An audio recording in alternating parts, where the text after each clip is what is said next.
Morning, hi there YouTubers. Right, this is the first in the three of what will be fairly short videos where we compare a Pinto with a modified head that's not brilliant, but it is modified and it's a fair upgrade on standard. So we compare an engine with this head and a cam. We then upgrade the cam to a better cam, and then finally we go back to the first cam and look at the same engine again, but this time with a BURTON CNC race head.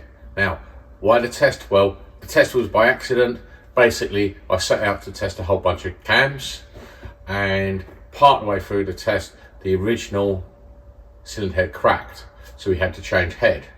Well, you can't change heads part way through a series of whole load of tests, so I had to start the tests all over again from scratch, which is why I've got data with the same cam on different heads, but the same bottom end. The cylinder head, I don't know where it came from, but it was ported, standard exhaust valves, got some big inlets. Not a terribly nice head, but I think from memory it flowed 105 CFM on the flow bench, so decent upgrade.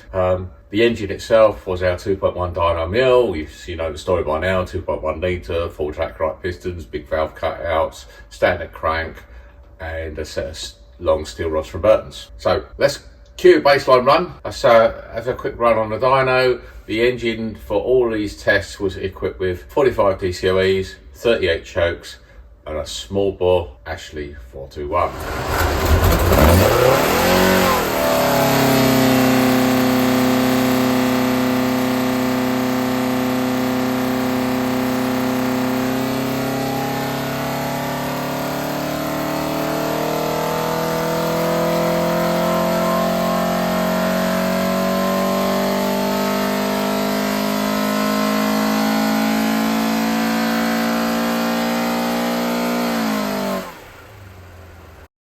So first up, our baseline, which was a NEWMAN 4.75.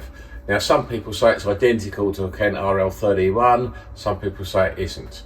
I don't know. I have run both cams. Admittedly, I haven't run both cams back to back, and to my mind they are not exactly the same.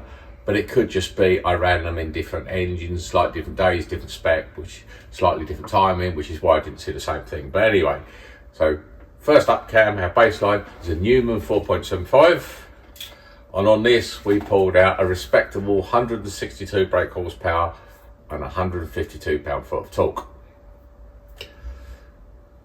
So that's that. Now, if you had this head and cam combination and you were looking for more power and you want to upgrade, well, at this point you go, well, I could change the head, but that's a lot of work, so should I change the cam? And you're thinking, if you've already got 162 horsepower and you want a noticeable chunk more, you need a fair upgrading cam. So the next cam up we picked was a GTS3. So let's get the GTS3 up on the graph. Whoa, that was a difference, wasn't it? The GTS3 really bumped the horsepower up. So we jumped up to 176 horsepower, which if my math is correct is another 14 horsepower. And peak torque grew by about 3 pound-foot. But big hole below 4,500 RPM, below 4.5, we lost a ton of torque. So it's a good upgrade if you only want to scream around at the top of the rev range.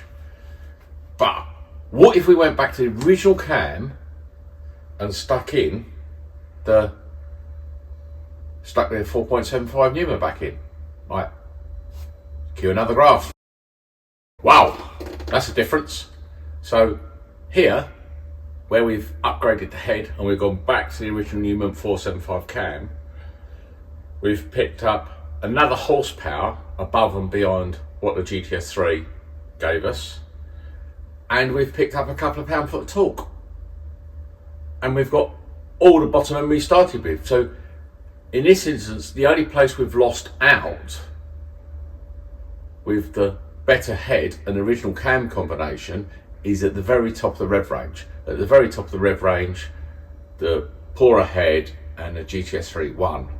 But in the real world, in this scenario, you gotta say upgrading the head and keeping the original cam is by far the better way to go. Now I was going to stop it there, but I've had a rummage around the files and I've now found the same GTS 3 cam with the burnt head. So now we see what the head and cam upgrade would have done for us. So here we are, finally, the GTS 3 with the burnt race head, and top end power has gone up yet again. We're actually up at something like 182 horsepower, and our peak torque is up as well. Peak torque is up to 165 pound-foot.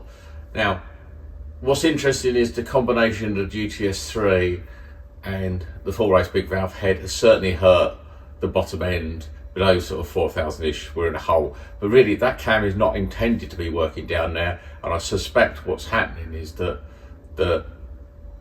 down at the low revs there, the cam timing doesn't support power at low RPM, and therefore the engine cannot make use of the flow capabilities of the head.